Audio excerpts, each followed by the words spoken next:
The windshield wipers slapped back and forth as Mark Tanner rounded the sharp bend, the mountain road slick with runoff. Without warning, a silhouette appeared in his headlights, a lone figure soaked through to the skin standing perilously close to the cliff's edge. Mark's heart thundered as he hit the brakes, tires squealing like a warning siren, and the truck skidded within inches of the drop. He threw it into park, grabbed his flashlight, and sprinted through the downpour. Rain pounded his jacket, but he didn't care. He reached the woman just as she stumbled, her bare feet slipping on the gravel. Mark lunged, catching her elbow, pulling her to solid ground. Lightning cracked overhead, illuminating her haunted eyes, and a single whispered name, Mia. In that instant, Mark knew his ordinary life had spun off course into something extraordinary. If you've ever wondered how one moment can change everything, drop a comment below, hit subscribe, and ring the bell. Follow along as we unravel Mark and Mia's journey, full of mystery, heartache, and the kind of hope you'll never forget. Mark guided Mia up the slick embankment toward his truck, every step a fight against gravity and the gale-force wind. She moved like a ghost, limp, unsteady, her thin dress clinging to her frame. He half carried her, half led her toward the open door, heart pounding, not just from the chase, but from the fear in her eyes. As he helped her settle onto the passenger seat, he saw bruises speckling her ankles and calves, dirty smudges that spoke of miles walked barefoot in the cold. He slammed the door shut against the storm, then circled to slide behind the wheel, the engine coughing to life in protest. Inside, the heater sputtered warm air. Mia hunched closer to the dash hands pressed against the glass, as if seeking answers in the streaked reflections. Mark watched her profile, high cheekbones, hollowed cheeks, eyes too large for the face they inhabited. "Hey," he said softly, glancing in the rearview mirror. "You're safe now." Her lips trembled, but she didn't speak. He turned off the radio and focused on the road ahead. Every mile to Silver Ridge felt longer than the last, the headlights cutting through sheets of rain that blurred roadside trees into smudged specters. Mark's mind raced, no ID, no memory, just a name she barely spoke. He thought of his daughter Lily, waiting at home with a bowl of popcorn and too many questions. How would she react to a stranger in their living room? But he couldn't leave this woman to fate's mercies, not after the risk she'd taken standing alone on that mountain edge. At the turnoff to his gravel driveway, the porch light blinked on as if greeting him. The little ranch house looked small and vulnerable under the storm clouds, but to Mark it felt like refuge. He eased the truck close to the porch, killed the engine, and sat for a moment in silence before reaching across to unlatch Mia's seatbelt. "Come on," he said, voice gentle. "Let's get you inside." She rose with an unsteady grace, eyes fixed on where he indicated the door. Inside, dry warmth wrapped around them. Mark fetched a towel from the hall closet, soft, thick-scented faintly of pinewood soap, and draped it over her shoulders. She flinched at first, then let him. He guided her toward the guest room where the bed was neatly made, the quilt faded but clean. A nightstand held a lamp and a copy of To Kill a Mockingbird. He switched the lamp on, bathing the room in a soft glow. "Rest here," he said, closing the door gently. "I'll bring you some dry clothes in a minute." Mia nodded once, her gaze distant, and sank onto the edge of the bed, as if rediscovering how to sit. Downstairs, Lily peeked around the corner, eyes wide behind her blonde waves. "Dad? Who is she?" Mark knelt to meet his daughter's gaze. "She's someone who needs our help," he answered. "Her name's Mia." Lily nodded solemnly, clutching her favorite stuffed rabbit. "Okay." She padded back to her room, and Mark heard the door click softly behind her. Mark stood by the window watching raindrops bead and race down the glass. Every instinct screamed that Mia didn't belong here, or anywhere someone out there was looking for her, and they might not be kind. He turned away from the storm, crossed to the hallway, and tested the guest room door. No sound. He exhaled, acknowledging his own worry. Back in the kitchen, he laid out dry sweatpants and a flannel shirt on the counter. "Here," he said, placing them on a stool. "Change into these if you want." He filled a glass with water and set it beside them. He didn't know when Mia would emerge, but he wanted to give her space and comfort in equal measure. He walked to the living room where his tool belt lay by the couch. Wrenches, screwdrivers, his everyday armor. He realized he'd need those skills soon. A broken heart, a broken mind, both might need fixing. Hours later, Mia found him in the garage staring at the locket he'd discovered in her jacket pocket. He held it in his hand, a delicate silver heart with an engraved "To Sophie Love, Always." Mark's breath caught. Sophie Carlyle, a name he'd heard in news reports and idle barroom conversations, the little girl who vanished from a Billionaire's gala in 2002. He clicked open the locket beneath the magnifying lamp and saw the photograph of a distinguished man at a grand piano eyes that belonged to no stranger. Mia watched him work the locket open. "That's my name," she whispered, voice brittle. "Sophie." He blinked, turning to face her. Her eyes glistened in the dim light. "I'm Sophie Carlyle," she said. "I thought my name was Mia." The pieces snapped together in Mark's mind. The fear, the amnesia, the miles walked in a thin dress, the setting sun. He felt a surge of protectiveness and dread. Sophie Carlson was more than a lost girl. She was a living mystery, wrapped in secrets. He closed the locket gently and faced her. "Rest, Sophie," he said softly, using the name she'd long forgotten. "Tomorrow, we figure out where you came from and who tried to erase you." Sophie nodded and turned away, slipping out of the garage. Mark watched the frail curve of her shoulders as she retreated into the house. The storm outside had not yet broken, but within him a tempest stirred, a determination to help this girl reclaim her past piece by fragile piece. And so began a journey neither of them could have foreseen, spurred by a single act of kindness on a rain-swept mountain road. Mia stirred as the first shafts of sunlight slipped through the kitchen window, illuminating the steam rising from a stack of fluffy pancakes. She blinked against the brightness, feeling the scratch of a soft sweater around her shoulders and the warmth of a ceramic mug cradled in her hands. Her throat was parched, and the knot of anxiety that had kept her awake all night tugged at her chest. She looked down at the plate before her, 3 perfect circles of golden batter butter melting into glossy rivulets and syrup pooled at the edges. For a moment it felt safe, normal, until Lily's small shadow stretched into view. "Good morning," Lily whispered, leaning against the doorframe, her blue eyes wide and curious. A half-eaten bowl of popcorn still sat on the sofa behind her, forgotten. "I made pancakes, Daddy. I remember how you like 'em." She pointed to a second plate with syrup jagged at the edges. "Thanks," Pumpkin Mark said from behind Mia, gently brushing her damp hair away from her face. His voice carried that quiet reassurance that for a moment let Mia forget the question swirling in her mind. She glanced at him, startled to realize he stood so close, apron tied neatly around his waist, spatula in hand.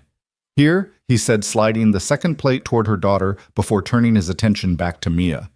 He took a seat across from her at the sturdy oak table, folding his hands. The kitchen smelled of coffee and pine soap, a comforting combination that felt oddly grounding. Mia lifted the mug to her lips and sipped.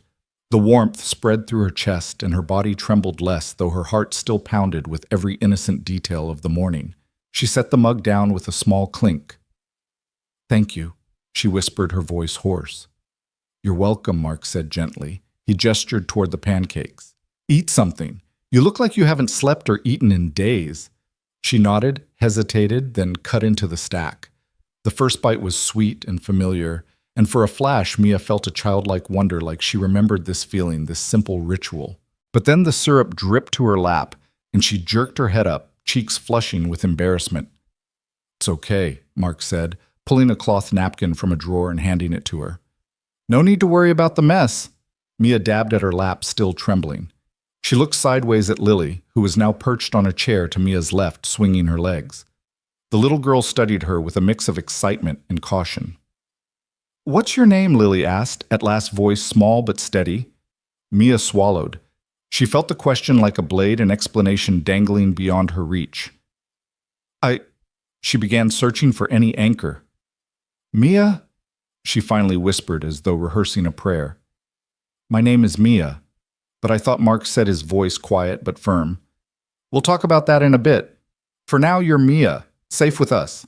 Lily nodded, satisfied. She reached for a pancake and ripped off a bite, humming in approval. Mia managed a small smile at the child's ease, and her shoulders eased just a fraction. After a few bites, Mia set her fork down and exhaled a tremulous breath. She pressed her palms to the table knuckles white.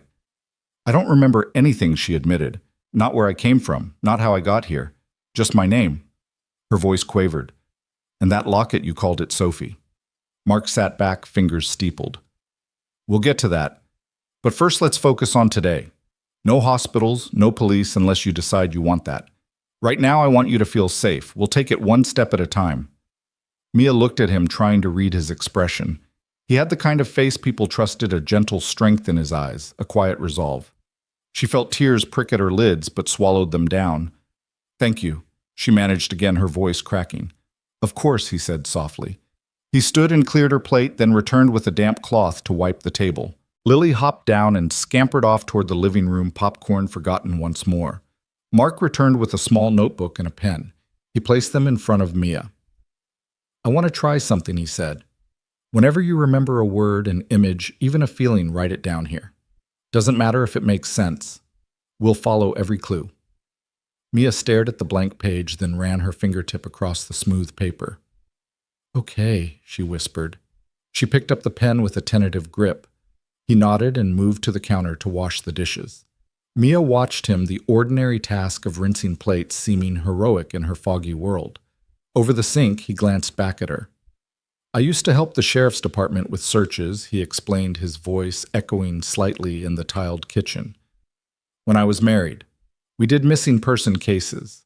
I've seen a lot of grief, a lot of hope. I want to help you find yours. Mia's throat tightened. She tried to imagine a life before her name tags addresses a family who cared, yet everything remained blank. She looked down at the notebook, the page still empty. Let's start small, he said, wiping his hands on a towel. What's the first thing you feel right now? She closed her eyes, inhaled. The faint scent of rain on asphalt drifted in her memory. Wet gravel pine needles. She wrote a single word. Rain.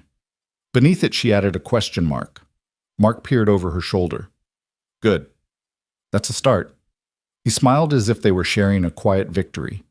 Later that morning, after cleaning up, Mark led Mia and Lily outside to the backyard. The frost from overnight glittered in the bright sun, and Lily tugged Mia's sweater, her energy contagious. Want to see the barn, Mark called. It used to belong to my grandpa. I keep tools out there. Mia nodded, and they headed to the red-tinged barn that still held the scent of old hay. Mark showed Lily how to open the sliding door. The hinges creaked. Birds chirped in the rafters, and shafts of light revealed specks of dust dancing in the air. He pointed to a rusted tool chest. Help me clean this up, he asked, facing Mia. She followed him inside the floorboards, groaning beneath her boots. He knelt and handed her a rag.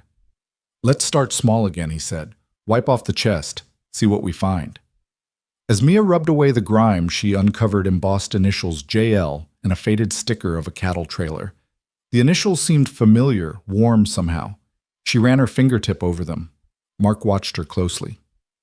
Those are mine, he said. My grandpa left them me. Seeing them might help you feel something connection maybe, or just a sign we're putting pieces back together. Mia nodded, surprised at how her chest loosened. It felt good to do a task with purpose, a purpose that didn't require memory or identity, just cleaning, making old things usable again. After they finished, Mark offered her a bottle of water, and Mia drank, deeply grateful. By midday, they returned inside, where Lily had a fresh batch of popcorn popping on the stove. Mia sat at the counter, watching the kernels dance, and let herself relax at the simple spectacle. Mark poured coffee into his mug and offered her the half-creamed cup he'd started earlier. She accepted, feeling buoyed by the morning's small wins. I know the morning was a lot, Mark said, lowering himself next to her. But you did great. How do you feel, Mia thought back pancakes, the barn, the locket, the burst of recognition. She felt more than just fear now. She felt a spark of something else, maybe hope. She managed a small smile. Better, she said. Like I'm not completely alone. Mark's eyes softened. Not alone, he repeated. We'll find your past, but meanwhile, you've got a place here. If you ever want to talk, I'm listening. If you want quiet, same offer. No pressure.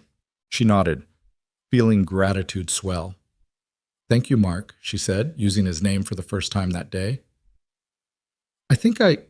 She paused, searching for words. I think I want to try. He reached over and squeezed her hand. Lily bounced onto the stool beside her, eyes shining. We should make a poster, Lily said, poking at her brother's art supplies. Missing person. Maybe we can help find your family. Mia looked at Lily's enthusiastic face and felt a surge of affection for this small girl. Maybe she agreed. She reached for the notebook.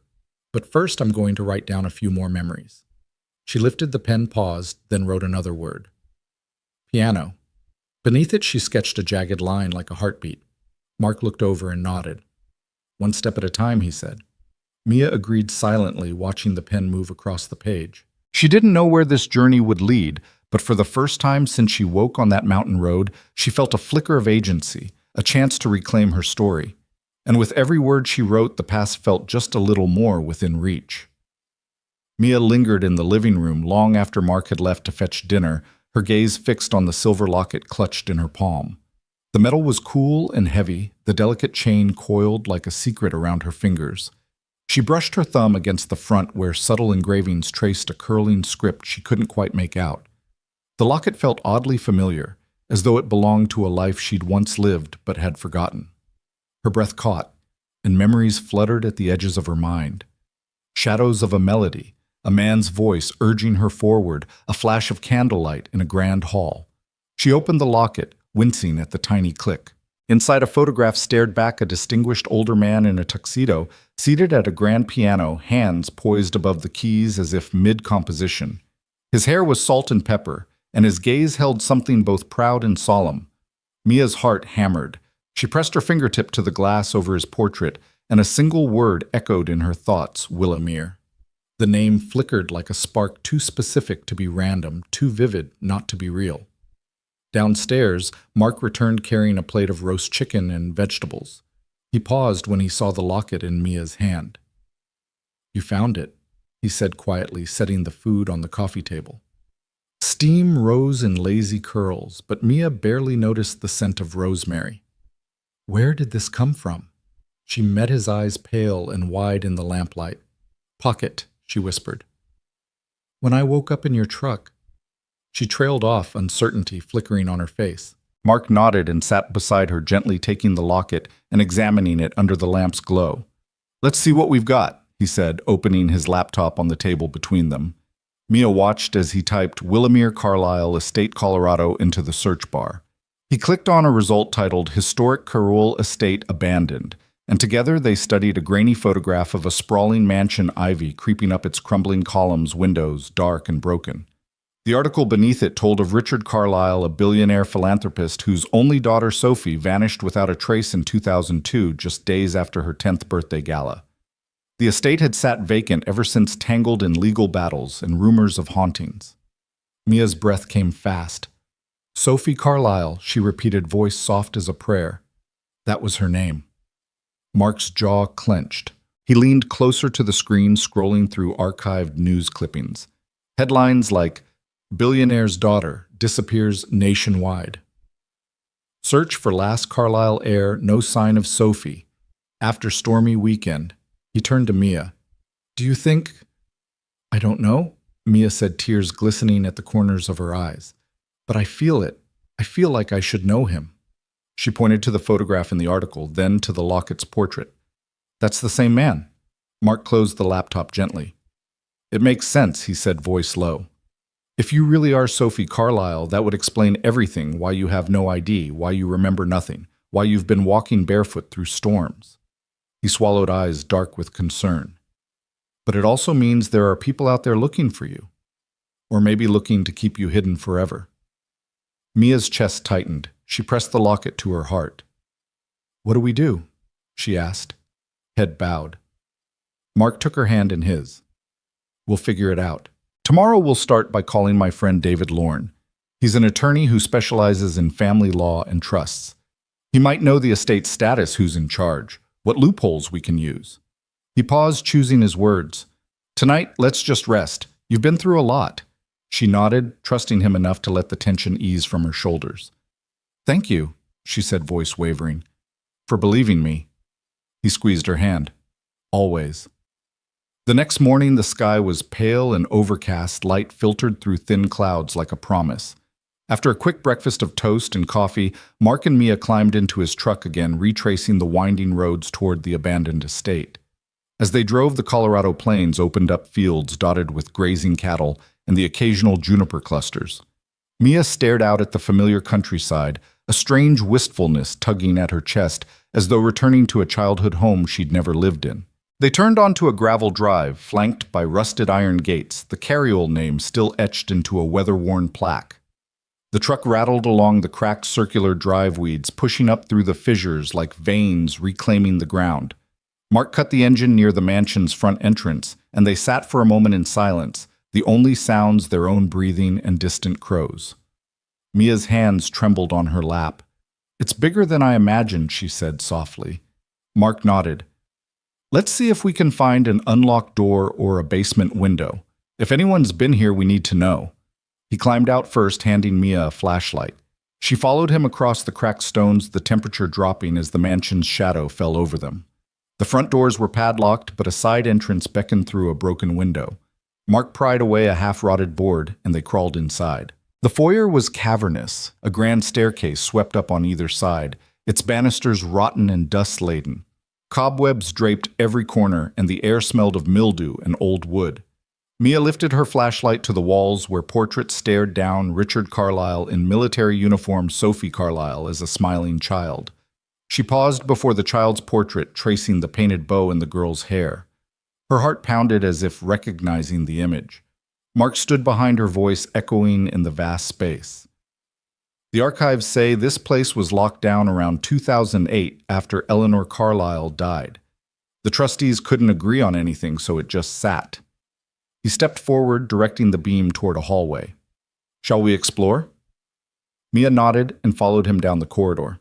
Each room held remnants, antique furniture draped in canvas newspapers strewn across a desk, a grand piano with yellowed keys in the parlor. Mia approached it, inhaling sharply. The piano looked identical to the one in the locket photo. Same ornate legs, same lacquer peeling. She hesitated, then lifted the lid. Her fingers hovered over the keys, memory stirring like a half-forgotten lullaby. With a tentative press, a single note echoed low and resonant. Mark stepped in beside her. "You remember that?" Mia swallowed, eyes closed. "Yes," she whispered. "It's my father's melody." The next note came more confident. Together they filled the silent house with the fragile strains of a song lost to time. In that moment, the mansion felt less empty, less abandoned, haunted, instead by a daughter's return. When the last note faded, Mia opened her eyes to find tears streaming down her cheeks. Mark reached for her shoulder. "We found more than words or pictures today. You found a piece of yourself." Mia nodded, absorbing the weight of the house's history and her place within it. "Thank you," she said softly, "for bringing me here." Mark smiled, though worry lingered in his gaze. "We're just getting started." They retraced their steps to the truck as dusk settled, knowing the estate held many more secrets. Secrets that, with every uncovered clue, would bring Mia closer to the life she once had and the identity she was reclaiming. The sky had bruised to a deep indigo by the time Mark Tanner navigated the final switchbacks through the pine forest headlights, cutting twin ribbons across the damp needles carpeting the ground. The engine's hum was the only sound inside the cab, save for Mia's soft breathing beside him, equal parts anticipation and dread. She pressed her forehead to the glass, tracing the blurred silhouettes of towering trees as they gave way to open space. Ahead, the Carlyle mansion emerged from the gloom like a monument to lost grandeur. Its once white facade was streaked with soot and shadow, columns choked in ivy. Windows stared back like hollow sockets. The wrought iron gates protested with a long, keening moan as Mark pushed them open, their hinges sounding a dirge for better days.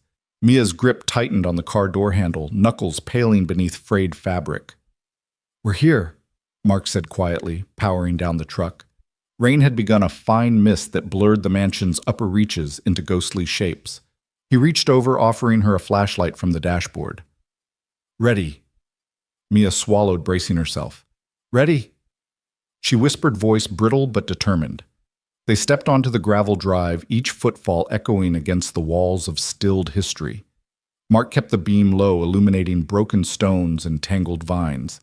Mia followed him to the front stoop where the massive oak doors sat ajar, warped by years of neglect. She inhaled sharply at the scent of damp wood and decay, familiar yet strangely comforting, like the wrong side of a memory. Inside, their flashlights swept across a grand foyer. A crystal chandelier dangled precariously, prisms missing, but shards of crystal caught the light in 1,000 tiny reflections. Dust motes drifted in the beams, swirling like lost souls. Mia paused at the bottom of a sweeping staircase whose banisters were splintered paint flaking away in rough ribbons. She reached out, fingertips grazing the scarred wood. Every groove and notch seemed to resonate beneath her skin, as if the banister itself held the weight of long-forgotten footsteps. Careful Mark prompted softly, his voice echoing in the vast space. He stayed a respectful distance behind, watching her with a mixture of concern and awe. Mia nodded, pressing her palm lightly against the rail. A flicker of warmth pulsed beneath her touch, a heartbeat in the stone-cold air. She closed her eyes, and for a brief moment she could feel herself ascending those stairs. Small hands slipping into her father's, echoes of laughter, in sunlight of music drifting through open windows. Her breath hitched. Mark placed a gentle hand on her arm. "You okay?" She opened her eyes, voice tight. "Yes," she said, though the single word sounded like a question. She glanced upward, the winding staircase looming above like a promise and a challenge. "Let's go." Step by tentative step, they climbed. Mia led Mark, following each board, groaning its own obituary. At the landing, a long corridor stretched to either side, lined with doors that no longer closed fully. Shadows pooled beneath them, and portraits painted decades ago peered down with dwindling recognition. Mia paused before one, the same sparkling child in a lavender dress she'd glimpsed earlier in Mark's living room. The little girl's eyes seemed to follow her, beseeching. She swallowed and moved on, drawn by the faint strains of memory. At the end of the hall, double doors opened into the parlor, a cavernous room anchored by a grand piano, its ebony case dulled by dust and neglect. The lid was closed as if in mourning, and sheet music lay scattered across the floor like fallen leaves. A single gilt-frame mirror above the mantel tilted forward, reflecting the room's desolation. Mia approached the piano with reverence, each step measured. Mark remained at the doorway, hands clasped in front of him. As she reached the piano bench, she hesitated, her fingers hovering over the keys. The air around her felt electric, charged with expectation and fear. Her breath caught, and she set the lid free. It fell with a reluctant creak, revealing keys yellowed by time. Mia lifted her right hand, fingers trembling over the lower register. She pressed a single chord, a soft, hesitant note that echoed like a question. Mark exhaled relief, mingling with wonder. Encouraged, Mia sought the next note, the melody unfolding with halting precision. Bass notes, then mid-range, and finally the lilting refrain, the melody her father had composed for her 10th birthday. A tune she had heard only once before vanishing into night. Each note cracked the silence open, splintering it into shards of recollection. Images rippled through her mind, candles flickering on a birthday cake, white roses drifting on a marble fountain, her father's arms encircling her, and the grand foyer music swirling as guests danced beneath strings of lights. Mia's eyes filled with tears. She pressed on the tune, transforming from tentative to confident, her hands finding each key as if drawn by an invisible thread. The piano's voice soared, filling the parlor with echoes of a life she'd thought lost forever. Mark rose and moved to stand beside her, placing a steady hand on her shoulder. He closed his eyes, letting the music wash over him. For a moment, the mansion felt less like a tomb and more like a home awakening from a long slumber. As the final note faded into the rafters, Mia's hands lingered on the keys, soul raw and exposed. Silence settled heavy, but not empty. Mia looked up at Mark, her chest heaving. "That was him," she whispered. "My father." Mark nodded, voice thick. "I heard it. Beautiful." He studied her face in the dim glow. "Does it feel real?" She swallowed, blinking back tears. "Yes," she breathed. "And wrong. It hurts and it heals all at once." Mark knelt to meet her gaze. "It means you're remembering. Every note is a piece of your past coming back." Mia's lower lip trembled. She nodded, hands clasping the edge of the bench. "I want to remember more." Her voice grew stronger. "I need to know what happened here that night." Mark rose, slipping his arm around her shoulders. "We will," he promised. "But you don't have to face it all at once." He guided her from the bench, and they moved together away from the piano, stepping across the worn rug toward the doorway. Mia paused, looking back at the instrument as though saying goodbye for now. The grand parlor seemed to exhale its secrets stirred but not yet revealed. Outside, the wind whipped through the broken windows, carrying the scent of pine and rain. Mark led Mia down the corridor and back onto the creaking staircase. She met each step with newfound purpose, stride steadier than before. At the bottom, Mark held the flashlight while Mia walked to the front doors and pushed them open. A cold rush of mist greeted them, but Mia inhaled deeply, eyes bright. Mark paused on the top step. "You did that," he said softly. "And you'll do more. One piece at a time." Mia nodded, giving him a small, weary smile. She clutched the locket at her throat. "Thank you," she said, voice firm. "For staying."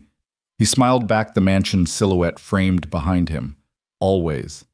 They stepped into the gathering dusk together, leaving the piano's echo behind, but carrying its melody in their hearts. And as they drove away, the mansion receded into shadow, its doors slightly ajar, waiting for the day Mia would return to claim every note of her life once more. Mia jolted awake long before dawn, heart hammering, as though the grand chandelier from her dream still swung above her. She lay tangled in the sheets of Mark's guest room, sweat soaking her borrowed sweater, the scent of fresh linen mingling with the metallic tang of fear. For a moment she tried to steady her breathing, counting inhalations, exhalations, until the edges of her dream receded, rows of white roses, petals drifting like ghosts, raised voices echoing off marble walls, a woman's red-lipped whisper urging, "Come with me. You have to go now." She bolted upright, breath caught in her throat, and pressed her palm to her forehead. The memory burned silk dresses, candles, the glitter of party lights. But beneath it all, a darker tension like thunder gathering behind polite smiles. Mia slid from the bed and padded to the nightstand where the locket lay open beside her notepad. She closed the tiny portrait of the man at the piano and snapped the locket shut, fingers shaking. Then she reached for her notebook and scrawled words and images, white roses, red lipstick, marble, voice, until the pen burned through the paper. Downstairs, the kitchen light blinked on, and Mark appeared in the doorway, coffee mug in hand. "Mia," he called softly. "You okay?" She exhaled, rising from her chair at the table. "I had another dream," she said, voice hollow. "The chandelier, the roses, a woman in red lipstick dragging me through a hall." She sank into a chair. It felt real, like a warning.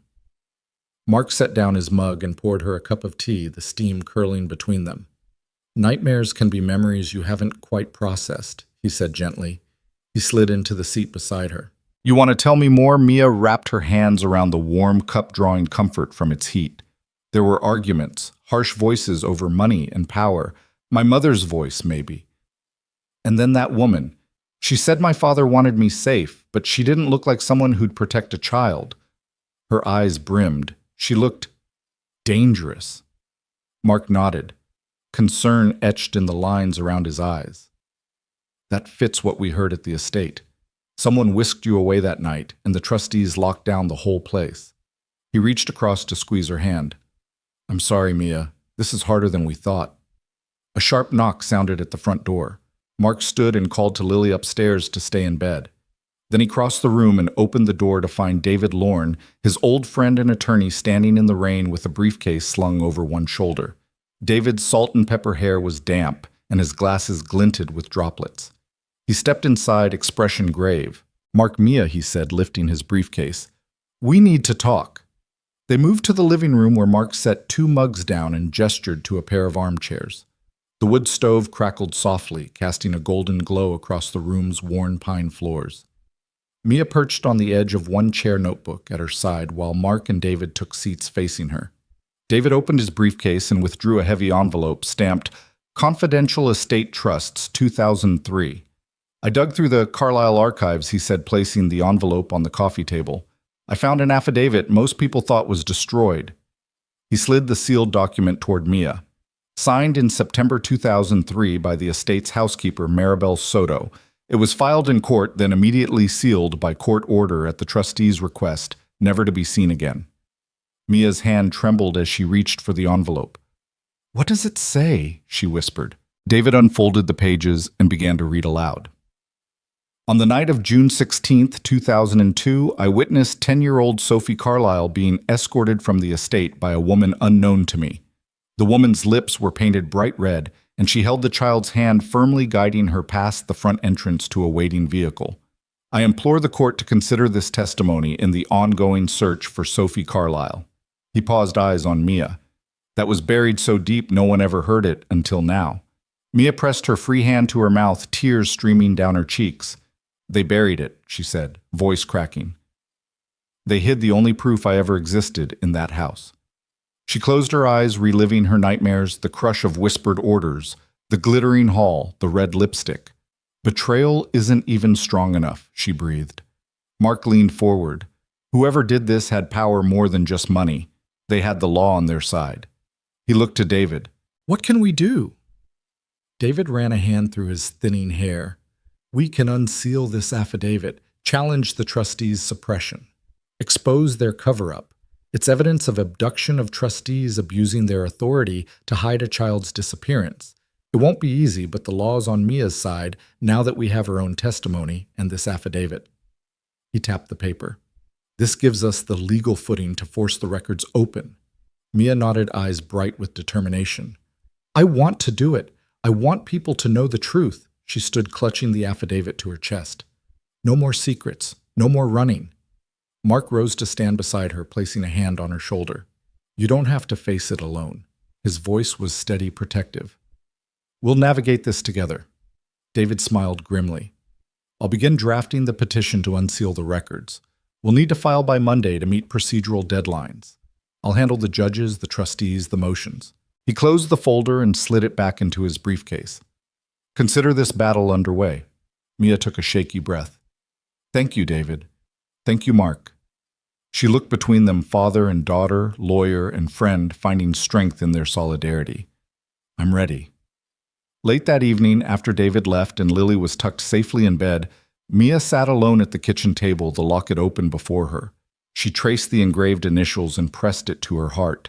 The affidavit lay beside it, a promise of reckoning. She closed her eyes and whispered into the quiet house, I am Sophie Carlyle, and I will be heard. Outside, the wind rattled the eaves like applause and omen that the first act of her long-overdue redemption had begun. Betrayal had run deeper than she imagined, but so had her resolve to reclaim every piece of her stolen past. The chandeliered hall, the white roses, the red lipsticked woman, they would no longer haunt her. Instead, they would fuel her fight for justice with every secret laid bare and every truth reclaimed. Lena James's arrival was heralded by a faint chime at the front door. Mark Tanner answered to find a tall woman in her late 50s, hair pulled into a tight bun, eyes as sharp as a hawk's. She wore a well-worn trench coat, even though it hadn't rained in days, and carried a battered leather satchel slung over one shoulder. Detective James, Mark asked, stepping aside. Mornin', she replied, shaking Mark's hand firmly before turning her gaze on Mia. Mia. Her voice was simultaneously gentle and commanding, exactly the tone you'd want from someone who spent decades peeling back layers of deceit in cold cases. I've heard a lot about you. Mind if we talk? Mia nodded, brushing a strand of hair behind her ear. They led Lena into the living room where yesterday's papers still lay scattered across the coffee table. Mark poured Lena a cup of coffee. Mia wrapped her hands around a mug of chamomile tea. Lena set her satchel on the table and pulled out a slim folder. I've been looking into Matthew Dane. You remember that name? She asked, leaning forward. Mia closed her eyes and nodded. The security guy. The one who helped that red lipsticked woman. Lena exhaled, placing the folder before them. My research shows that Dane was never a licensed guard. No SSN on file, no training records, no background checks, like he existed only on paper. She tapped the folder. And after Sophie Carlyle vanished, he vanished too. No forwarding address, no phone number. He was a ghost. Mark frowned, glancing at the stack of photos Lena had spread out, Dane's grainy ID shot, a cropped boardroom photo showing him shaking Richard Carlyle's hand, and a still from security footage capturing a dark sedan pulling away from the estate's gate. Why would the board hire someone off the books, he asked. Exactly the question Lena said. She rifled through her notes.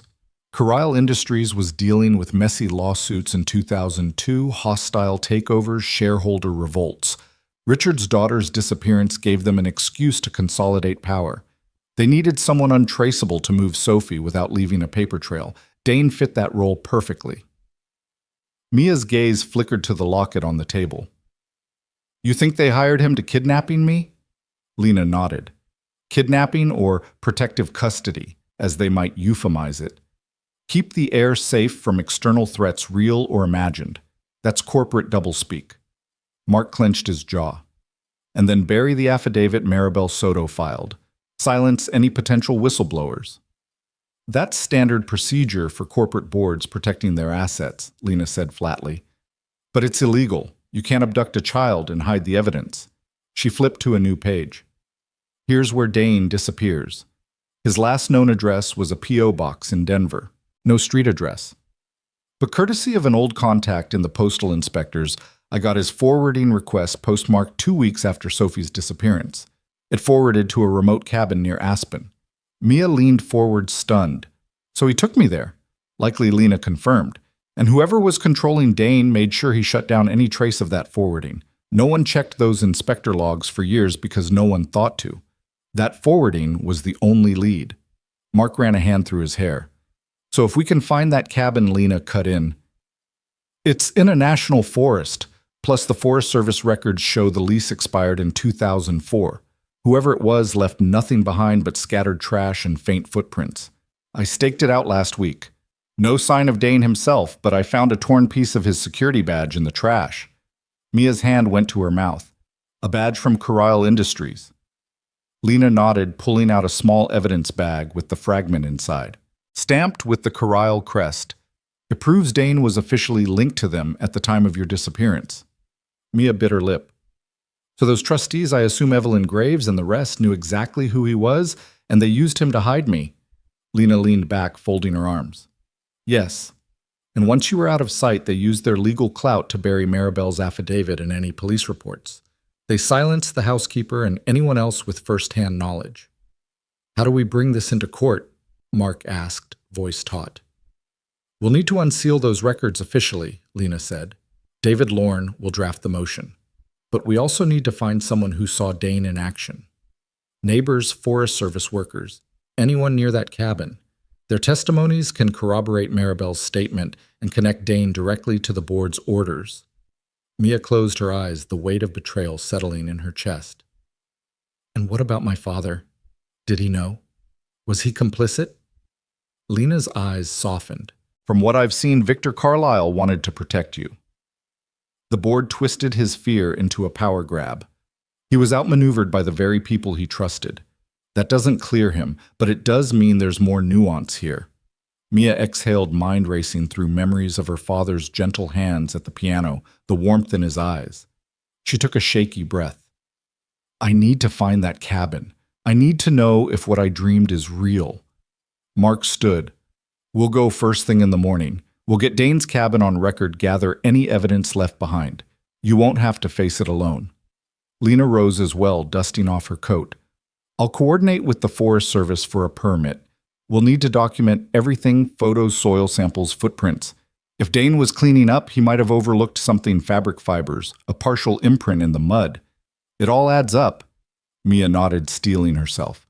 I want the truth, no matter how painful. Late that night, Mia lay in Mark's guest room, the locket open beside her. She stared at the portrait inside the man at the piano and let the day's revelation settle. Betrayal ran deeper than she ever imagined, but so did her resolve. She traced the engraving on the locket's back to Sophie Love always, and whispered, Thank you, Dad. Downstairs, Mark and Lena huddled over maps and permits, their hushed voices carrying a shared urgency. Forest boundaries, cabin coordinates, possible witnesses, they plotted the next day's expedition with meticulous care. Outside wind rustled the pine needles and the moon peeked from behind clouds. The night air held a promise that tomorrow they would chase shadows in the forest, unearth the secrets buried beneath moss and memory, and inch closer to justice for Sophie Carlyle, and for the little girl who had vanished into darkness, only to return and demand the truth. The doors to the boardroom swung open with an almost reverent hush, the polished cherry wood panels gleaming under the chandelier's soft light. Mia Carlyle paused in the doorway, her heart drum-like in her chest, then stepped forward alongside Mark Tanner and David Lorne. Around the long oval table sat the Carlyle Board of Trustees Evelyn Graves, at the head flanked by three men in tailored suits whose faces were chiseled with the confidence of inherited authority. Evelyn's smile was practiced cool as porcelain. "Mia," she said, voice smooth. "It's been, 20 years? We weren't expecting you back so soon." Mia's throat tightened, but she held her ground. "You weren't expecting me back at all," she replied evenly, crossing to the head of the table and placing a faded, yellowed envelope before Evelyn. The room fell unnaturally still. "This is a letter from my mother, Eleanor Carlyle, written just before she passed. She entrusted it to a friend with instructions to give it to me if I ever returned." She unfolded the letter, letting its weight and age speak before she began to read. "My darling Sophie," she intoned, voice clear. "If you are reading this, it means this world has kept you hidden too long. I need you to know that every moment we planned for your safe return, something went wrong. I'm sorry you suffered for our mistakes. I love you more deeply than the name we carry." She paused, eyes sweeping the room. "I'm here to reclaim that name." Across the table, Evelyn's hands were folded, expression impassive. The silent men exchanged glances so swift they might have been missed, an unspoken conference of worry passing between them. Mia laid the letter down and slid a second document forward, Maribel Soto's affidavit sealed for over a decade. David Lorne leaned in, reading aloud the passage that had terrified her as a child. The housekeeper's eyewitness account of the red-lipped woman guiding a terrified 10-year-old Sophie into a waiting car, the trustee's legal order sealing the statement, burying it from public view. Mark's steady presence at her side gave her courage, as the full weight of that betrayal settled over the boardroom. The men looked away, their perfect control cracking. Evelyn cleared her throat, voice brittle. "This is irrelevant, now ancient history. We've moved beyond those misguided legal maneuvers." Mia's gaze hardened. "It's very relevant, because children continue to disappear when those in power silence the truth. I'm not here for your apologies or your pity. I'm here to ensure no child ever vanishes again under the guise of protection." She placed one hand on the affidavit. "This proves what you did and why." A trustee named Gerald Whitman Gray at the Temples, steel-eyed, rose from his seat. "You have no standing here. The estate's in probate. You have no legal claim." His voice was loud, rehearsed, but his eyes betrayed panic. Mia turned sharply. "Legal claim I was the sole heir until you erased me. But I've come to do more than claim inheritance."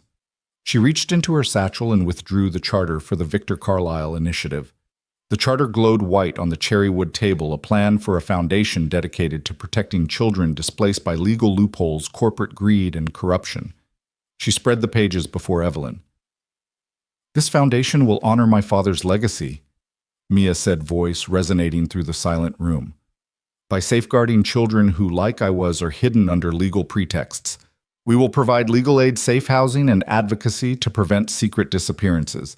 And we will shine a light on any institution that thinks it can hide behind sealed documents and silent boardrooms."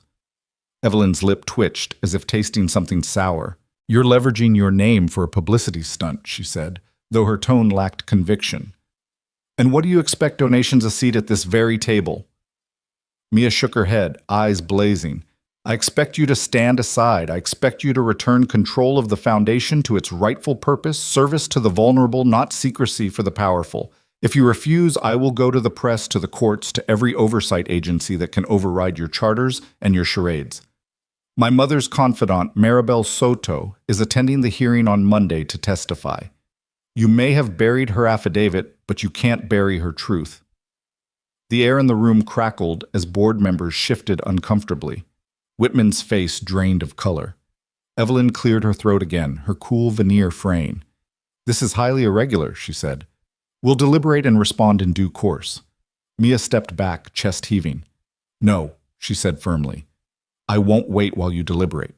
Consider this an invitation. Join me in setting up the Victor Carlyle Initiative, or step aside. The choice is yours, but know this: every investor, every watchdog, every reporter, and every judge will be watching. and I will not be silenced again." She turned and strode from the room, Mark and David following.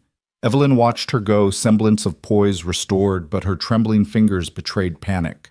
The other trustees exchanged glances filled with dread as the doors closed behind Mia. In the sudden stillness, the grand boardroom felt smaller, a gilded cage for secret-keeping now exposed to the light. Evelyn pressed her fingertips to her lips, eyes fixed on the charter and the affidavit left behind, and forced herself to stand.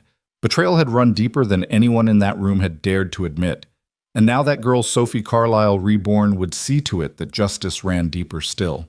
The studio lights were brighter than Mia had ever imagined. So intense they burned through her nerves and left her hollow-eyed, every pore opening to the glare. She sat at the sleek black desk across from Alana Green Anchor of Colorado. Tonight, the state's highest-rated evening show. Cameras arced overhead like silent vultures calibrated to catch every flicker of emotion. Alana's practiced smile was a soft landing, warm, sympathetic, yet the air crackled with urgency. This was no human interest fluff piece. This was Mia's life laid bare for millions. Alana leaned forward, voice low but commanding. "Mia, thank you for joining us tonight." Her gaze flicked to the monitor between them, where the chyron read Sophie Carlyle, reclaiming her voice. "Your story has captivated the nation, the heir presumed lost now resurfaced and revealing a corporate cover-up.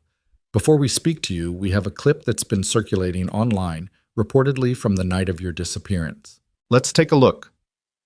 The screen behind Alana flashed to grainy security footage, a young girl in a lavender dress walking calmly to a car, placing a small suitcase in the trunk. A woman's silhouette guided her with an outstretched hand. The whole scene lasted less than 10 seconds before cutting away. On air, the clip felt uncanny, too neat, too sanitized, like an invitation for doubt. "We've heard many claim that you walked away willingly," Alana said, turning back to Mia. "What do you make of this footage?" Mia's chest tightened, but she met Alana's eyes head-on. "This clip was manufactured to rewrite my past," she said. Voice steady, though adrenaline edged every word. She straightened, hands clasped on the desk. A child doesn't arrange her disappearance. A child doesn't pack a bag at midnight and stroll into a waiting car. Not when she's terrified, not when she's being hidden from the only home she's ever known. Behind the screens, producers shifted, but Mia didn't falter. Her voice resonated through the cavernous studio, a clear bell in the static. "I was 10 years old. I remember storm clouds, raised voices ricocheting off marble walls, and a chandelier's crystals shattering the light. I remember white roses drifting in water, and my mother's terrified whisper, 'You must leave now.'" She drew in a breath. "I wasn't arranged anywhere. I was taken, sequestered for the benefit of corporate greed and boardroom politics." Alana nodded, gesture gentle. "You've also released new documents tonight," she reminded. "Affidavits from Maribel Soto and your mother's letter. Can you tell us why you chose to go public now?" Mia reached into her coat pocket and withdrew a sealed letter. "This is my mother's confession, written days before she died. And this," she lifted Maribel's affidavit, "is the first-hand testimony of the housekeeper who saw me being led away by the woman in red lipstick. For 20 years, these truths were buried by the very people entrusted to protect me." Her gaze roamed the audience cameras as if challenging each viewer. "I went public because silence was never an option. My disappearance and my erasure were intentional. The trustees of Carril Industries manipulated the law to conceal a child's suffering." A murmur rippled through the control room as producers exchanged glances. On screen, Alana's eyebrows rose slightly. "That's a powerful statement," she murmured. "How do you respond to critics who say you're exploiting your own past for attention?" Mia's eyes flashed with quiet fury. "Exploiting, no. I'm exposing a cover-up. I'm reclaiming my own story. If truth is attention-seeking, then let the cameras be my witness. This isn't about me, it's about every child who's ever been hidden behind sealed court orders." She paused, voice softening but no less fierce. "I'm not here for pity or fame. I'm here to ensure no one else vanishes under the guise of protection." Alana nodded with genuine respect. "Tonight you announced the Victor Carlyle Initiative, a foundation to safeguard children lost to legal manipulations and corporate malfeasance. How will that work?" Mia leaned forward, passion igniting her calm demeanor. We're launching the Emergency Advocacy Fund in January. It will provide legal representation for at-risk children, emergency housing for those displaced by family power struggles, and a hotline for whistleblowers who witness child concealment. This foundation will shine a relentless light on closed-door decisions because transparency is the only safeguard against repeating these crimes. Behind the scenes, the director's hand hovered over the fade-to-commercial button, but the moment was too raw, too compelling. Alana let the segment run its course, giving Mia room to articulate her vision. As the cameras rolled on, Mia took a breath and met the lens directly. If you know something, if you remember an odd transaction, a missing file, or anyone who never asked questions, call us. We will investigate. And we will hold every person accountable who thought that a child could be traded like a commodity, hidden for power and profit. The final shot lingered on Mia's face, determined, scarred, yet unbowed. Then the feed went live to the studio audience in millions of homes across the country. For a heartbeat, silence reigned. Then applause erupted in the studio, and on social media hashtags like #JusticeForSophie and #Carlisle, initiative began trending. Mark, watching from backstage, felt tears prick in his eyes. He slid behind the monitors to find David Lorne and Lena James, their faces illuminated by the post-broadcast analytics. "She was incredible," Mark whispered. David nodded, eyes bright. She cut through every pretense. Lena gave a small, pleased smile. "And now no smoke and mirror clip will hold sway." She set the record in living color.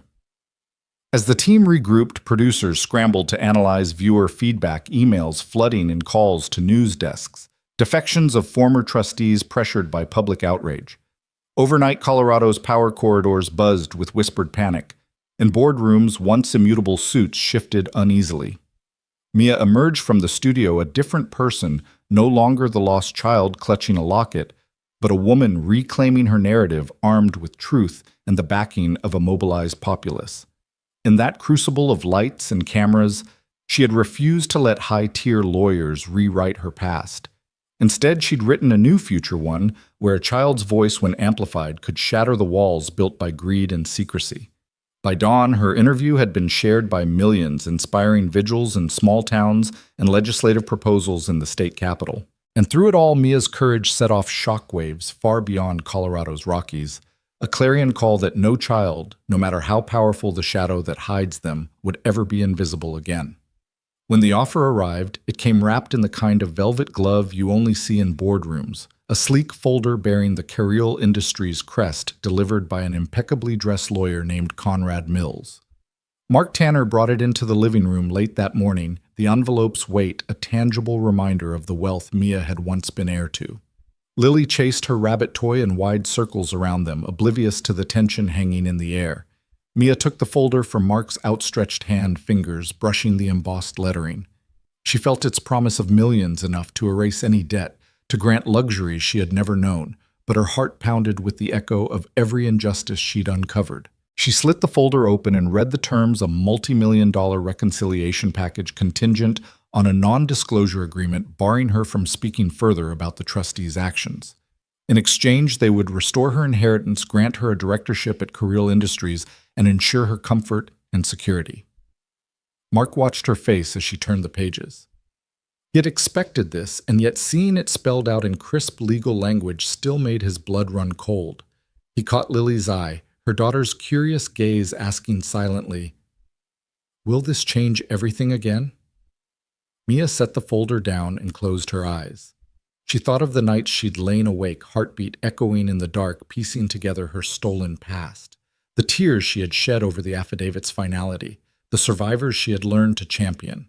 She thought of the child she had been 10 years old, hidden, silenced, and the woman she had become, resolute, unbroken. Finally, she opened her eyes and reached for Mark's hand.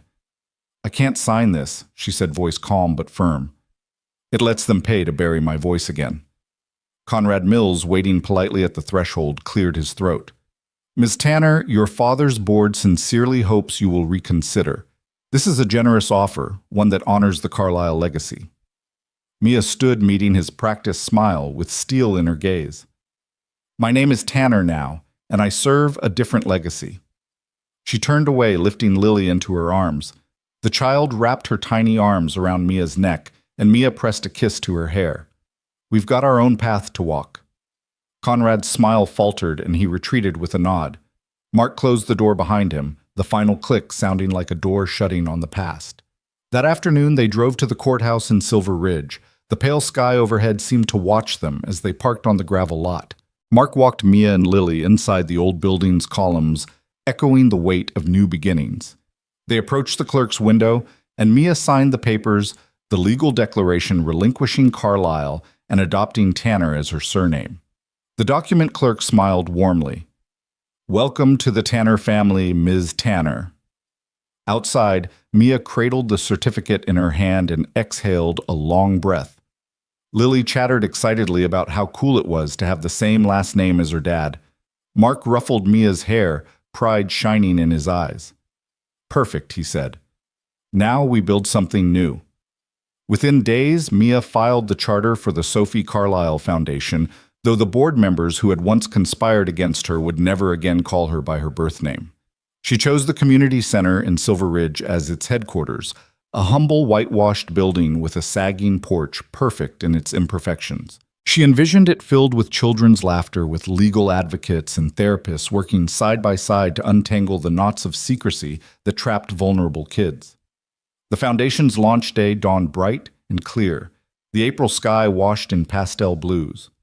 Mark helped Mia hang the foundation's banner across the porch. Sophie Carlisle Foundation Advocacy for Hidden Children. Neighbors arrived with casseroles and homemade signs, founders from the local nonprofit coalition, even Maribel Soto, the former housekeeper who had driven down from Boulder to bear witness. Lily stood on a milk crate with her own hand-lettered sign, "Welcome Home." Mia Tanner. Mia stepped to the microphone set on the porch rail, heart fluttering like a bird freed. The crowd fell silent as she began. She spoke of children erased by corporate power plays, of sealed affidavits and boardroom betrayals. But she also spoke of hope of the community that sheltered her, of the family she chose, and of the promise that no child would be lost in legal loopholes again. Mark and Lily stood a few feet behind her, faces alight with love. Tears glistened on neighbors' cheeks as Mia ended her remarks with a vow: "We will listen. We will fight, and we will bring every hidden child home." Applause rippled through the gathering, warm, heartfelt, undulating like a wave. Neighbors clapped Lily on the head and hugged Mark, many whispering their gratitude for Mia's bravery. As the crowd dispersed into potluck lines and laughter, Mia stayed on the porch for a moment, letting the moment wash over her. The old community center reborn, her chosen surname in legal hands, her foundation destined to give voice to the voiceless. Later, as the sun dipped behind the Rockies in a flourish of gold and purple, Mia, Mark, and Lily sat on the porch steps sharing cold lemonade and leftover brownies. Lily leaned her head against Mia's shoulder, legs curled beneath her. Mark wrapped an arm around them both, feeling the gentle weight of family. Real family. Mia closed her eyes, savoring the quiet, the absence of corporate threats, the freedom of her new name, and she realized that resilience was not just surviving. It was choosing to bloom in the face of every storm. In the distance, the town's lights blinked on one by one, tiny constellations of home. Mia looked at Mark and he squeezed her hand. "We did it," he said softly. She nodded, voice thick with gratitude. "We did." And as dusk settled into night, the three of them watched the world they'd helped reshape, a world where children would no longer be hidden, and where their own story would stand as proof that even the deepest betrayals could be overcome by the most determined hearts. Sunlight spilled across the rolling fields as Mia stepped out of the converted community center, a stack of storybooks tucked under her arm. The hum of activity drifted on the morning air, children's laughter, the scrape of saw blades from Mark's woodworking shop, and the gentle thrum of pumps in the garden beds freshly planted by the foundation's grant recipients. It had been only weeks since the Sophie Carlisle Foundation opened its doors, but the transformation felt profound, like watching a scar heal into strong living tissue. She paused at the edge of the gravel path, breathing in the scent of new pine behind the barn. Its weathered timbers now gleamed under a fresh coat of stain, each plank aligned and sturdy. Mark and a handful of volunteers were installing hinged doors on the loft, soon to be the site of summer dances and harvest dinners. Mia smiled at the sight, remembering the day she first crawled through that barn's broken window, unsure if she belonged anywhere. Now it stood as a symbol of rebuilding, echoing their shared journey. Behind her, Lily came bounding down the path, bare feet splashing through dew on the grass. "Mom!" "Look!" she cried, holding aloft a wooden birdhouse painted with bright swirls. "The grant paid for this, right?" She beamed, pointing to the foundation's logo stenciled on the side. Mia knelt to hug her daughter. Exactly, she said, brushing a strand of hair from Lily's forehead. "This is for the Silver Ridge Youth Garden, your project to feed families through the summer. You did that." Lily threw her arms around Mia's waist. "I did." She giggled. "And Mr. Tanner helped me build it." Mark emerged from the open workshop doorway, his jeans dusted with sawdust, a chisel in hand. A broad smile split his face as he reached the pair. "You two making a morning of it?" he called, voice warm. Mia rose, lifting Lily to her hip. "We just came to see the progress," she said. "It looks amazing." He nodded proudly. "We're on schedule. The loft doors go up today, and next week I'll host the first woodworking class for teens using foundation funds. You'll show up, right?" "Wouldn't miss it," Mia promised. She glanced at her watch. "But first I have storytelling in half an hour. You know where to find me." She stood and brushed off her skirt, catching sight of a cluster of youths filing into the community hall, clipboards and pencils ready. Mark leaned against the workshop frame, watching her go. He caught Lily's hand and gave it a gentle squeeze. "Your mom's something, isn't she?" Lily grinned up at him. "She is. I'm proud of her." Mark's eyes softened. "Me too, kiddo." He ruffled her hair, then gave an encouraging nod toward the barn. "Want to help me hang the last hinges?" Lily's eyes lit up. "Yes." Mia slipped inside the community center, where rows of folding chairs faced a small stage. Colorful posters lined the walls. "Tell your story, and our voices matter." She arranged her notes on the podium, then looked out at the crescent of expectant faces, children from local shelters and foster homes, some clutching worn stuffed animals, others scrawling on their clipboards. The Foundation's first grants had funded these workshops, giving kids a safe space to find their voice. She smiled and raised her hands. "Good morning, everyone. Who here likes listening to stories?" A dozen hands shot up, some hesitantly, some eagerly. Mia nodded and began weaving a tale about a hidden garden that bloomed under care and candlelight, a story crafted to mirror their own resilience. As she spoke, the children leaned forward, eyes bright pencils flying across paper as they sketched scenes inspired by her words.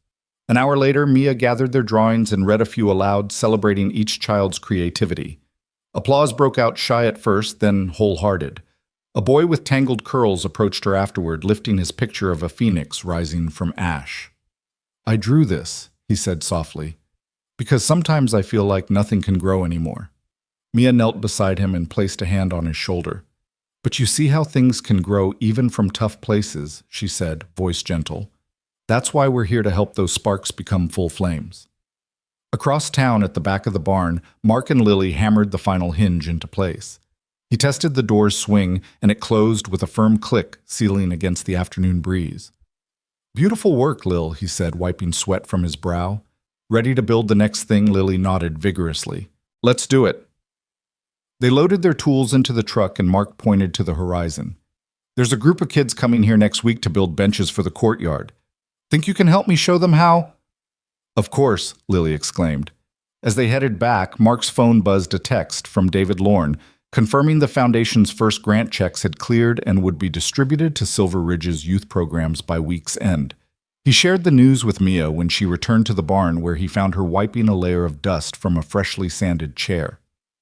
"That's us," he said, handing her the phone. "First grants are live." Mia read the text, her eyes shining. She folded the chair's backrest into place and hugged Mark around the waist. "Look at what we've built together." He wrapped his arm around her and gestured toward the field where Lily chased a stray dog with a group of neighborhood kids. "This is family," he said, "not by blood but by choice." Mia rested her head against his shoulder, breathing in the warm scent of fresh wood and wildflowers. By trust and second chances, she agreed. They stood in companionable silence, watching the swing of children's laughter and the sway of long grass in the breeze. The barn's timbers stood firm behind them, the workshop hummed with purpose, and the foundation's work brought life to the old community center. In that moment, every nail driven, every seed planted, every word spoken felt like healing proof that rescue could grow into extraordinary family and that a single act of kindness could blossom into a legacy of hope. The sky above the barn had shifted from rose to lavender, a soft haze framing the silhouette of the wraparound porch like a painted dream. Mia Carlisle Tanner and Mark Tanner stepped out together, shoes left behind on the threshold so they might feel the cool cedar beneath their feet. Lanterns handcrafted by Mark's students in his woodworking classes hung from the porch beams, their soft glow mingling with the first fireflies, tiny lantern bearers drifting in the warm evening air. Mia paused at the top step, fingertips trailing along the smooth rail that only weeks ago had been pitted and splintered. Now it gleamed as solid as the life she had rebuilt. Mark came to stand beside her, leaving enough space for her to lean in, and she did, nestling her head against his shoulder. The breeze stirred her hair and brought the faint scent of honeysuckle from the garden beds below, where Lily had planted the season's first blooms under her mother's guidance. "We did this," Mia murmured, voice soft against the twilight. "I can't believe it." Mark's arm curved around her hand, resting on the small of her back. "I can," he said, lips brushing the side of her head. "Every nail, every seed, every story told. It's all here."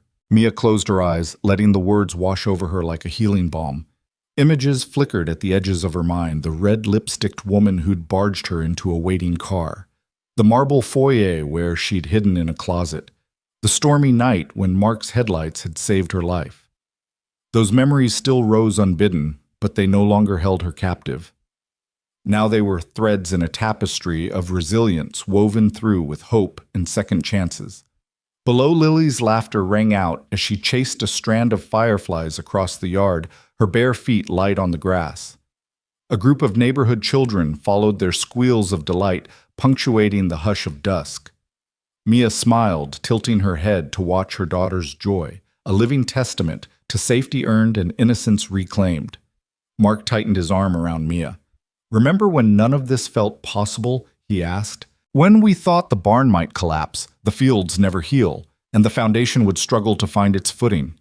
She laughed a clear bell in the evening air. "I do. I remember standing in that ruined barn, feeling more lost than ever. But you never gave up." She reached up, fingers brushing his cheek. Neither did Lily. He leaned into her touch. "We all needed each other," he replied. "You inspired us. You gave us a purpose bigger than any of us alone." Mia's heart swelled. She thought of the boardroom confrontation, the live television segment, the pale hush that followed as the nation absorbed her truth. She thought of Maribel Soto's trembling testimony, of Lena James's tireless detective work, of David Lorne's legal battles unearthing sealed affidavits. And she thought of the countless children who, because of her foundation, would no longer vanish into silence. The magnitude of it still took her breath away. She stepped closer on the porch, brushing dust from Mark's shoulder before settling beside him on a low bench. Together they watched the last sliver of sun disappear behind the rolling fields, the sky deepening from lavender to indigo. Lanterns flickered to life one by one, and the first stars blinked into existence. "Do you ever wonder what comes next?" Mia asked, voice so soft she almost didn't speak aloud. Mark wrapped his arm fully around her and pulled her flush against him. "I do," he admitted, "but I also know it's not about knowing every step of the path. It's about walking it together." She nodded against his chest, feeling the steady beat of his heart. "I used to think my story was written in loss," she said, fingers tracing the fabric of his shirt. "But now I see it's written in choice, choosing family, choosing truth, choosing hope." He kissed the top of her head. "And love," he added, voice low. "Choosing love every day." A lull hung between them, gentle and profound. The fireflies drifted close, their tiny lights weaving around the lanterns like living constellations come to earth. Mia reached out a hand and let one alight on her fingertip, the little creature's glow pulsing against her skin. She smiled in wonder, a laugh catching in her throat. "We're home," she whispered, as much to herself as to him. Mark squeezed her shoulder. "We are," he agreed. They sat in companionable silence, sharing the hush of twilight. Each breath filled them with the promise of tomorrow workshops to teach benches to build grants to award fields to tend. Beyond the barn, the community center's windows glowed where children painted stories on paper, their giggles drifting on the night breeze. After a while, Mia shifted and rested her head on Mark's shoulder, the weight of her journey finally yielding to peace. She thought of her mother's letter, the locket she still wore at her throat, and every step that had led her here. Trauma had marked her, but it had not defined her. She was no longer the child who vanished in a storm. She was the woman who returned reshaped by love and purpose. Mark whispered her name, and she looked up to find his eyes shining in the lantern light. "Thank you," he said softly, "for choosing this life, for trusting me, for letting me stand with you." Mia brushed her lips across his jaw. "Thank you," she replied, voice trembling with emotion, "for saving me again and again." Together they rose, stepping off the bench as the night deepened. Lanterns swung gently overhead, casting patterned shadows across the porch floor. The world beyond was vast and uncharted, but here on this porch, in this place they'd fought to preserve, they had everything they needed. Hand in hand they crossed into the barn's warmth, the door closing softly behind them. Outside the fields whispered of legacy and renewal, and the fireflies danced on tiny beacons in the gathering dark, reminding them that even the smallest light could dispel the deepest shadows. The renovated schoolhouse stood at the heart of Silver Ridge's oldest neighborhood, its red brick facade freshly painted and its wide windows thrown open to the warm spring air.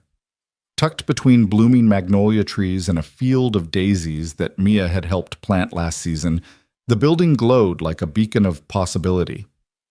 On that bright Saturday morning, the Sophie Carlyle Foundation's official opening drew a crowd that filled the gravel courtyard. Neighbors in sun hats carrying dishes wrapped in cloth, volunteers wearing foundation t-shirts, and a handful of state representatives curious to see the little nonprofit born from a billionaire's lost daughter and a mechanic's kindness. Mia stood beside Mark at the ribbon stretched taut across the wide front doors, her heart fluttering as she looked over the faces she had come to know so well. There was Maribel Soto, clutching a small bouquet of white roses, Lena James, arms folded with a proud smile, David Lorne adjusting his tie and handing out programs, Emily Carlson, no longer a child, but the woman who had become Sophie Tanner, holding Lily's hand. And there among them neighbors who had brought ham and cheese sliders, potato salad, and fresh berry cobblers, all dishes to share, the kind that made potlucks feel like homecomings. Lily bounded forward, her bare feet stirring up puffs of gravel as she claimed the front steps for her storytelling circle. She tugged at her mother's skirt and whispered encouragement as a group of children formed a half moon around her, clutching new notebooks and crayons donated by the foundation. Without missing a beat, Lily launched into a tale of a garden that grew under moonlight, using big gestures and dramatic pauses that had the younger kids hanging on every word. Their laughter and wide-eyed gasps filled the courtyard with an energy both playful and earnest, exactly what Mia had envisioned when she first proposed weekend workshops here. Mark watched their daughter from the side, pride and awe softening his features. He glanced at Mia, who returned his look with a gentle nod, eyes glistening. They had built this together, a place where stories could blossom, where children could claim their voices rather than have them stolen away. As Lily wrapped up the final flourish of her story, and the moon smiled, knowing her secrets would never again be hidden, Mia stepped forward to guide the children inside. The lobby had been transformed into a gallery of their artwork, each piece vibrant with hope. Phoenixes rising from ash hands, reaching across borders, families drawn in bright crayon hearts. Parents and neighbors clustered around the displays, nodding and murmuring admiration as Lily tallied volunteers to help Mia lead the next session. Outside, the ribbon-cutting ceremony was about to begin. The small stage had been set in front of the entrance, a podium flanked by lanterns hanging from shepherd's hooks. Mia smoothed the front of her spring dress, a soft sky blue that complemented the wildflowers peeking through the gravel, and took a deep breath. Mark stood to her left, his hand resting lightly on her back. Together they faced the crowd, friends transformed into family strangers, now allies in the fight for every child's right to safety and belonging. Mia tapped the microphone, feeling the crackle of electricity as her voice carried across the open space. "Good morning," she began, steady and clear. The chatter softened and all eyes turned to her. Today we open not just a building, but a promise that no child will ever vanish into silence while we have breath to speak on their behalf. She paused, glancing at the handrail sprouting daisies. This foundation is built on personal history. Yes, a history of loss and betrayal, but also on resilience, on the choice to transform pain into purpose. She looked to Mark. I would not have arrived here without the man beside me, my husband in heart, my partner in every sense. His kindness saved me once, and now we save each other every day. Mark smiled and tipped an imaginary hat, eliciting laughter and applause. Mia returned her gaze to the ribbon. So it gives me great honor to cut this ribbon, officially opening the Sophie Carlyle Foundation's new home. May it stand as a refuge for those who have lost their way and a launch pad for those finding theirs. With that, she snipped the ribbon with ceremonial scissors decorated with blue ribbons. The red fabric fell away and a burst of applause swept through the courtyard. Music rose as volunteers escorted guests inside for tours. The library turned reading nook, the multi-purpose room outfitted with cozy beanbags and storytelling circles, and the back room equipped for counseling sessions and legal clinics. Mia and Mark walked hand in hand through the open doors, watching neighbors stream past them. They paused in the main hall now, bright with sunlight and fresh paint. A plaque on the wall bore the foundation's name and mission statement, empowering voices, protecting futures. Mia placed her hand on the polished wood, savoring the solidity of her journey, how a girl once erased found her way back and built a haven out of heartbreak. Lily tugged at Mia's skirt again, pulling her toward a cluster of kids gathered around storyboards. "Mom, look!"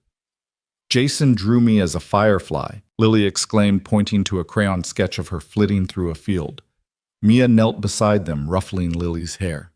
"That's wonderful," she said, greeting each child by name and marveling at their creativity. "Does that firefly have a story?" The children chattered eagerly, and Mia listened, realizing how far she had come from voiceless child to guide, from scared sleeper to advocate, from hidden heiress to community leader. The foundation's first grants had already funded garden projects, after-school programs, and emergency housing for kids at risk of being lost to bureaucracy. Each success felt like a seed taking root. Later, the potluck dishes emerged under the neon glow of string lights. Plates of mashed potatoes, grilled vegetables, and homemade pies lined long tables.